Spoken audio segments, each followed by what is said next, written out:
Hello girls, how are you all?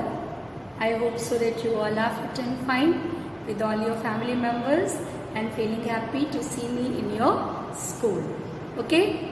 I know some of you are coming to school and some of you are not able to come to school for different reasons, but please don't be sad for this that you are not coming to school, and those who are coming don't be so happy that we are going to school so we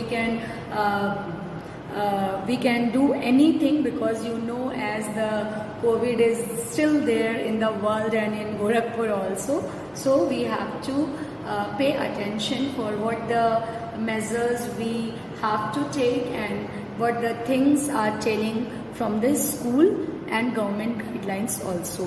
ठीक है, जैसा कि आप सबको पता है कि हमारे स्कूल प्रशासन ने खोल दिए हैं और हम लोग स्कूल भी आ रहे हैं, तो जो बच्चे आ रहे हैं वो बहुत खुश हैं। हम भी आप सबको देख के बहुत खुश हैं। जो नहीं आ पा रहे हैं उनके लिए थोड़ा बुरा भी लग रहा है, बट ये वक्त की नज़ाकत है, ये वक्त का फैसला है कि आप में से कुछ बच्चे नहीं भी आ पा रहे हैं। जो नहीं आ पा रहे हैं वो बिल्कुल भी बुरा नहीं मानेंगे, बिल्कुल भी सैड फील नहीं करेंगे, इसलिए क्योंकि ये वक्त का तकाजा है कि इस समय आपकी सुरक्षा सर्वोपरि है। तो आप चाहे स्कूल में हो तो स्कूल में जो गवर्नमेंट गाइडलाइंस आपको बताई गई हैं, या स्कूल में सिस्टर के द्वारा, हम टीचर्स के द्वारा जो गाइडलाइंस आपको बताई जा रही हैं उसका आप पूरा ध्यान रखिए।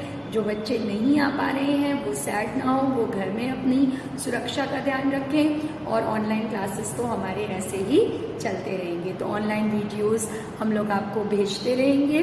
और मैं आपको जैसा कि आप देख रहे हैं ब्लैक बोर्ड पे, मैं आपको हिंदी का संस्कृत पोर्शन ऑनलाइन क्लासेस में पढ़ा रही हूँ, और इसमें हम लोग रामकृष्ण परमहंस जो है उसको पढ़ रहे हैं। ठीक है, अब तक आप उसका एक पैराग्राफ पढ़ चुके हैं, और अब चलिए हम लोग नेक्स्ट पैराग्राफ की रीडिंग करते हैं, और उसके बाद वर्ड बाय वर्ड ही आपको अर्थ बताएंगे, क्योंकि कुछ बच्चों ने कहा है कि मैम बुक शो करके ज़्यादा समझ में आता है, तो मैंने आपको छोटा सा अपना चेहरा दिखा दिया कि आप थोड़ा सा खुश हो जाएं, लेकिन हम लोग वर्ड बाय वर्ड ही करके पढ़ेंगे, क्योंकि आप अभी छोटे बच्चे हैं और संस्कृत थोड़ा टफ भी हो जाता है बुक देख करके बुक ना दिखा करके आपको पढ़ाना। तो चलिए हम लोग नेक्स्ट पैराग्राफ उसका पढ़ते हैं। ओके, सो चलिए देखते हैं हम लोग next paragraph chapter Ramakrishna Paramahansa ji का। ठीक है, हाँ देखिए बेटा, सेकंड पैराग्राफ अब हम रीड करेंगे। पहले, स्वामिनः रामकृष्णस्य जन्म बंगेषु हुगली प्रदेशस्य कामारपुकुर स्थाने 1836 ख्रीस्ताब्दे अभवत्। तस्य पितरौ परम धार्मिकौ आस्ताम्। बाल्यकालादेव रामकृष्ण अद्भुतं चरित्रम् अदर्शयत्। तदानीमेव ईश्वरे तस्य सहजा निष्ठा अजायत। ईश्वरस्य आराधनावसरे स सहजे समाधौ अतिष्ठत्। फिर से पढ़ रहे हैं पैराग्राफ हम। स्वामिनः रामकृष्णस्य जन्म बंगेषु हुगली प्रदेशस्य कामारपुकुर स्थाने 1836 ख्रीस्ताब्दे अभवत्। तस्य पितरौ परम धार्मिको आस्ताम। बाल्यकालादेव रामकृष्ण अद्भुतं चरित्रम् अदर्शयत्। तदानीमेव ईश्वरे तस्य सहजा निष्ठा अजायत। ईश्वरस्य आराधनावसरे स सहजे समाधौ अतिष्ठत्। अब चलिए अलग अलग पढ़ते हैं। स्वामिनः रामकृष्णस्य, स्वामी, स्वामिनः मतलब स्वामी, रामकृष्णस्य मीन्स रामकृष्ण जी का, जन्म जन्म अर्थात बर्थ, बंगेशु, बंगेशु मतलब बंगाल के, बंगाल के हुगली प्रदेशस्य, बंगेशु मतलब बंगाल के, हुगली प्रदेशस्य हुगली प्रदेश के, कामारपुकुर स्थाने, कामारपुकुर स्थान में, कहाँ पर, कामारपुकुर, टफ है थोड़ा नाम, ध्यान से देखिएगा, कामारपुकुर स्थान में 1836 शताब्दी में हुआ था। ठीक है, समझ में आया? देखो फिर से पढ़ते हैं। स्वामी रामकृष्ण जी का जन्म बंगाल में, बंगेशु बंगाल में, बंगेशु बंगाल में हुगली प्रदेश के कामारपुकुर स्थान में 1836 ईस्वी में हुआ था। तस्य पितरो परम धार्मिको आस्ताम। तस्य पितरो, जब हम पितरो, तस्य मतलब उनके, तस्य मीन्स उनके, पितरो मीन्स होता है माता और पिता। क्या होता है? माता और पिता। परम धार्मिको, परम धार्मिक, आस्ताम थे, उनके माता और पिता परम धार्मिक थे।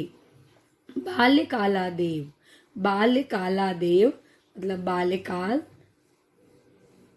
से ही, बचपन से ही, बाल्यकाल से ही या बचपन से ही रामकृष्ण अर्थात रामकृष्ण अद्भुतम, अद्भुत चरित्र दिखाया। तो सेंटेंस क्या होगा? बाल्यकाल से ही या बचपन से ही रामकृष्ण जी ने अद्भुत चरित्र दिखाया। तदानीमेव ईश्वरे तस्य सहजा निष्ठा अजायत। तदानीमेव, तदानीमेव मीन्स तदानीम धन एव। क्या हुआ? तदानीम धन एव। इसी तरह से बाल्यकाला देव है तो इसमें भी बाल्यकालात धन एव, इसका क्या संधि विच्छेद हुआ?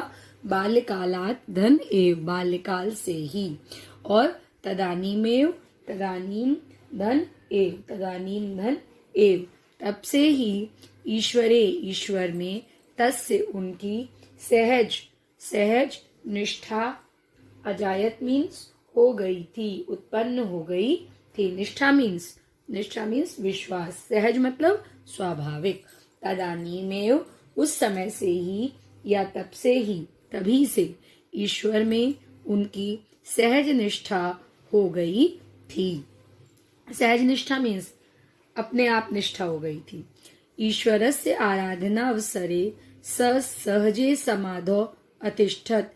ईश्वरस्य आराधना अवसरे, ईश्वर की आराधना के समय, ईश्वरस्य आराधना धन अवसरे, ईश्वरस्य, ईश्वर की आराधना धन अवसरे, ईश्वर की आराधना के समय वे स्वाभाविक ही, सहज ही समाधि में पहुंच जाते थे।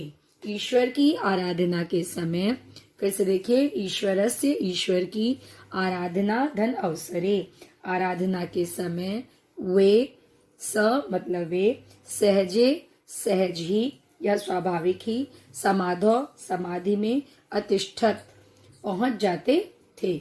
समाधि में पहुंच जाते थे और क्या मतलब हुआ बेटा? समाधि में पहुंच जाना मतलब ध्यान लगाना, जिसे हम ध्यान लगाना कहते हैं ना, वो चीज है समाधि में पहुंच जाना। ठीक है, तो चलिए इसको लिखिए आप लोग, मैं साथ में बोल रही हूँ और इसको आप जो है वो लिखेंगे, एक एक लाइन बता रही हूँ। ठीक है। स्वामी रामकृष्ण का जन्म, स्वामी रामकृष्ण का जन्म बंगाल के हुगली प्रदेश के कामारपुकुर स्थान में 1836 ईस्वी में हुआ था। वैसे मैंने आपको बता दिया है बट फिर से 2 बार बता दे रही हूँ ताकि आपको समझ में आ जाए। स्वामी रामकृष्ण का जन्म बंगाल के हुगली प्रदेश के कामारपुकुर स्थान में 1836 ईस्वी में हुआ था। तस्य पितरो परम धार्मिको आस्ताम, तस्य पितरो परम धार्मिको आस्ताम, उनके माता और पिता परम धार्मिक थे, उनके माता और पिता परम धार्मिक थे।